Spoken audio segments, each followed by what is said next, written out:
Hello నమస్తే, నేను journalist YNR. సినీ నటి హేమ చాలా పెద్ద టాపిక్ అయిపోయింది ఇప్పుడు తెలుగు రాష్ట్రాల్లో మీడియాకి, తెలుగు రాష్ట్రాల్లో చాలామందికి. హేమకి నా మద్దతు ప్రకటిస్తున్నాను. హేమ చేసిన తప్పేంటి, హేమ గురించి ఈ స్థాయిలో నెగిటివ్గా క్యాంపెయిన్ చేయాల్సిన అవసరం ఏంటి? హేమ ఓ పార్టీకి వెళ్ళారు, అక్కడ డ్రగ్స్ తీసుకున్నారు లాంటి ఆరోపణలు వచ్చాయి. సరే, టెస్ట్ చేశారు, టెస్ట్లో తేలిందంట ఆమె డ్రగ్స్ తీసుకున్నట్టుగా. ఆమె పైన కేసు అయింది, నోటీసులు ఇచ్చారు, పిలుస్తారు, మాట్లాడతారు, ఓకే. సో ఈ పార్టీ ఆర్గనైజ్ చేసిన వాళ్ళు ఎవరు? అక్కడికి డ్రగ్స్ తీసుకొచ్చిన వాళ్ళు ఎవరు? ఆ డ్రగ్స్ని సప్లై చేసిన వాళ్ళు ఎవరు? అసలు ఇది చర్చ ఉందా ఎక్కడన్నా? డ్రగ్స్ తీసుకున్న వాళ్ళు బాధితులు, విక్టిమ్స్. డ్రగ్స్ సప్లై చేసిన వాడు నేరస్తుడు. డ్రగ్స్ సప్లై చేసిన వాడికి సంబంధించిన చర్చ మనం చేయట్లా. డ్రగ్స్ తీసుకున్న బాధితులకు సంబంధించిన చర్చ మనం చేస్తున్నాం. హేమ క్యారెక్టర్ అసాసినేషన్ చేసే ప్రయత్నం చేస్తున్నాం. చాలామందికి ఇది విడ్డూరంగా, వింతగా అనిపించవచ్చు. ఒక సెలబ్రిటీ అనేసరికి జనరల్గా నెగిటివ్ ట్రోల్స్ చేయడం పైన ఎక్కువ ఆసక్తి ఉంటుంది చాలామందికి. అటువంటి ఆసక్తిని చాలామంది ప్రదర్శిస్తున్నారు, కానీ లాజిక్ మిస్ అవుతున్నారు. ఈ పార్టీకి డ్రగ్స్ తీసుకొచ్చిన వాళ్ళు ఎవరు? ఈ పార్టీని ఆర్గనైజ్ చేసిన వాళ్ళు ఎవరు? వాళ్ళ డ్రగ్స్ ఎక్కడి నుంచి తీసుకొచ్చారు? బెంగళూరు లాంటి నగరంలో డ్రగ్స్ విచ్చలవిడిగా ఫామ్ హౌజుల దాకా వస్తున్నాయంటే అక్కడ ప్రభుత్వాల ఫెయిల్యూరు ఏం లేదా? అధికార యంత్రాంగం ఫెయిల్యూర్ ఏం లేదా? దానికి ఎవరు వాళ్ళు బాధ్యత తీసుకోరా? వాళ్ళు ఎవరిని మనం ప్రశ్నించకూడదా? వాళ్ళు ఎవరిని ప్రశ్నించలేమా? వాళ్ళు ఎందుకు ప్రశ్నించట్లేదు? ఇవి కదా ఇష్యూస్. వీటి చుట్టూ ఎవ్వరు, ఏ ఒక్క ప్రధానమైన మీడియా కూడా బాధ్యతాయుతమైన వార్త ఎందుకు రాయట్లేదో అర్థం కావట్లేదు. ఎవరు ఇప్పుడు మనకు తెలియదు. హేమ పోయింది, అక్కడ ఏదో మాట్లాడింది, డ్రగ్స్ తీసుకుందంట. అక్కడ 30-40 మందిని అరెస్ట్ చేశారు, ఇంకెవడో పార్టీ ఆర్గనైజ్ చేశారు, ఇంకెంతమందిని పిలిచారు, మాట్లాడేది ఇదంతా చేశారు. వాళ్ళు ఎవడు అనే చర్చ కూడా ఎవరు మీడియాలో కనీసం చేయట్లా. అది కదా చేయాలి. వాళ్ళని కదా అరెస్ట్ చేయాలి. వాళ్ళని పట్టుకుంటే కదా డ్రగ్స్ ఎక్కడి నుంచి వస్తున్నాయో తెలుస్తుంది. వాళ్ళని పట్టుకుంటే కదా అటువంటి డ్రగ్స్ మళ్ళీ రాకుండా ఆపే ప్రయత్నం చేయగలం. అదంతా వదిలేసి ఒక సెలబ్రిటీ దొరికారు కాబట్టి ఆమె గురించి ఏదేదో రాసేద్దామంటే దానివల్ల ఖచ్చితంగా రాష్ట్ర ప్రజలకు ఎవ్వరికీ ఉపయోగం ఉండేది కాదు. డ్రగ్స్ కేసుకు సంబంధించి, టాలీవుడ్ డ్రగ్స్ కేసుకు సంబంధించి సిరీస్ ఆఫ్ వార్తలు, సిరీస్ ఆఫ్ ఎపిసోడ్స్ కొన్ని నెలల పాటు నడిపించాం తెలుగు మీడియాలో.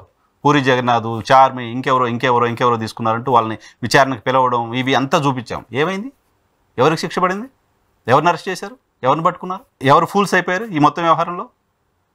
వాళ్ళంతా బాధితులుగా తేల్చారు, వాళ్ళకి అది సంబంధం లేదు అని తేల్చారు. పైగా నాకు అర్థం కాని ఇంకొక విషయం ఏంటంటే, పూరి జగన్నాథ్ గారు కావచ్చు, మిగతా చాలామంది సెలబ్రిటీస్కి సంబంధించి దాదాపు 11-12 మంది సెలబ్రిటీలు పిలిచి వాళ్ళకి డ్రగ్స్తో సంబంధం ఉందా లేదా అనే దానికి సంబంధించి వాళ్ళ దగ్గర నుంచి శాంపిల్స్ తీసుకొని, నెయిల్స్, హెయిర్స్కి సంబంధించిన శాంపిల్స్ తీసుకొని ఆ శాంపిల్స్ ఎక్కడికో టెస్ట్కి పంపించి ఆ టెస్ట్ రావడానికి కొన్ని నెలల పాటు సమయం బట్టి ఆ తర్వాత వాళ్ళు తీసుకున్నారా లేదా తేల్చి ఇదంతా ప్రాసెస్ జరిగింది. బట్ హేమ విషయంలో మాత్రం పొద్దున్నే టెస్ట్ తీసుకున్నారు, సాయంత్రానికి తెలిసిపోయింది ఆమె డ్రగ్స్ తీసుకుందని క్యాంపెయిన్ చేసేస్తున్నారు. దాన్ని ఎవరు అథెంటిక్ చేశారు? డ్రగ్స్ అంటే ఏంటి? ఈవెన్ ఆల్కహాల్ తీసుకుంటే కూడా డ్రగ్గా చూపించడానికి సంబంధించిన అవకాశం ఉంది అంటే కొంతమంది మాట్లాడుతున్నారు. దేన్ని బేస్ చేసుకుని ఫోరెన్సిక్ టీం ఆమె డ్రగ్స్ తీసుకున్నారని చెప్పారు. ఇంతమందికి ఆ స్థాయిలో డ్రగ్స్ ముందు ఎప్పుడన్నా అలవాటు ఉందా? ఇప్పుడు మాత్రమే తీసుకున్నారా? ఇప్పుడు మాత్రమే డ్రగ్స్ తీసుకుంటే బాడీలో ఫస్ట్ టైం డ్రగ్స్ తీసుకున్న వాళ్ళు ఆ స్థాయిలో అలా ఉండగలుగుతారా? ఇవన్నీ ఏమీ ఆలోచించకుండా, ఎటువంటి లాజిక్ లేకుండా హేమ దొరికారు కాబట్టి దుష్ప్రచారం చేద్దామనే ఒక పద్ధతిలో మీడియా వ్యవహరించడం బాధ్యతారాహిత్యంగా అనిపిస్తోంది. ఈవెన్ మా అధ్యక్షుడు కూడా విష్ణు మాట్లాడేది కూడా చాలా బాధ్యతాయుతంగా అనిపించింది. దోషిగా తేలే వరకు నిర్దోషిగానే చూస్తాము. ఆమెకి నోటీసులు మాత్రమే ఇచ్చారు. విచారించిన తర్వాత ఆమెకు దీంతో సంబంధం ఉందని తేలితే, ఆమె దీంట్లో నిందితురాలుగా తేలితే, ఆమె శిక్ష పడితే అప్పుడు మేము మా నుంచి ఆమెను సస్పెండ్ చేయడమా, చర్య తీసుకోవడం చేస్తాం. అదర్వైజ్ వీటిని పట్టించుకోవాల్సిన అవసరం లేదు అన్నారు. ఒక్క హేమకు సంబంధించి ఆమె పైన అలిగేషన్స్ రాగానే ఆమె మా సభ్యత్వం కూడా తీసేయాలి, మా నుంచి కూడా సస్పెండ్ చేయాలనే స్థాయిలో చర్చ చేశారు. టాలీవుడ్కి సంబంధించి 14-15 మంది పైన నెలల తరబడి విచారణ జరిగితే వాళ్ళు ఎవరిని కూడా మా నుంచి సస్పెండ్ చేయాలనే చర్చ కూడా రాలేదు. బట్ హేమ విషయంలో మాత్రమే ఎందుకు అటువంటి చర్చ వస్తుంది? సో ఒక వీక్ టార్గెట్ అయ్యారు హేమ, ఒక వీక్ టార్గెట్ అయ్యారు మీడియాకి, ఒక వీక్ టార్గెట్ అయ్యారు కొంతమందికి. కాబట్టి ఆమెను టార్గెట్ చేస్తూ వార్తలు రాస్తూ వస్తున్నారు.